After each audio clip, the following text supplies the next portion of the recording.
সাভারে ইন্টার্ন ইউনিভার্সিটিতে সামার 2025 শিক্ষার্থীদের নবীনবরণ অনুষ্ঠিত। সাভারের বিরুলিয়া ক্যাম্পাসে ইন্টার্ন ইউনিভার্সিটির সামার 2025 সেমিস্টারের নবীনবরণ অনুষ্ঠান অনুষ্ঠিত হয়েছে। শনিবার দুপুরে অনুষ্ঠিত এই অনুষ্ঠানে নবাগত শিক্ষার্থীদের জন্য বিশ্ববিদ্যালয়ের একাডেমিক কাঠামো, সুযোগ সুবিধা এবং ক্যাম্পাস জীবনের গুরুত্বপূর্ণ দিকসমূহ তুলে ধরা হয়, যা তাদের একাডেমিক যাত্রা সূচনায় অনুপ্রেরণা জাগাবে। অনুষ্ঠানে প্রধান অতিথি হিসেবে বক্তব্য রাখেন রহিম আফরোজ বাংলাদেশ লিমিটেডের ব্যবস্থাপনা পরিচালক নিয়াজ রহিম।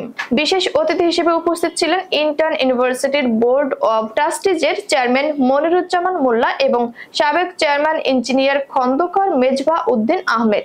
বিশ্ববিদ্যালয়ের উপাচার্য প্রফেসর ডক্টর ফরিদ আহমেদ সেনাবাহিনী ও নবাগত শিক্ষার্থীদের উদ্দেশ্যে বক্তব্য প্রদান করেন। অনুষ্ঠান শেষে বিশ্ববিদ্যালয়ের কালচার ক্লাবের আয়োজনে মনোজ্ঞ সাংস্কৃতিক অনুষ্ঠান পরিবেশিত হয়। এতে শিক্ষার্থীরা তাদের সৃজনশীলতা ও প্রতিভার অনন্য প্রকাশ ঘটায়। নবাগত ও বর্তমান শিক্ষার্থীদের পাশাপাশি বিভিন্ন কলেজের অধ্যক্ষ, বিশ্ববিদ্যালয়ের শিক্ষক, কর্মকর্তা কর্মচারী এবং নবীন শিক্ষার্থীদের অভিভাবকরা অনুষ্ঠানে উপস্থিত ছিলেন। দিনটি নবাগতদের জন্য বিশ্ববিদ্যালয়ের জীবনের শুরুতে এক আনন্দমুখর ও অনুপ্রেরণামূলক অভিজ্ঞতা হয়ে ওঠে।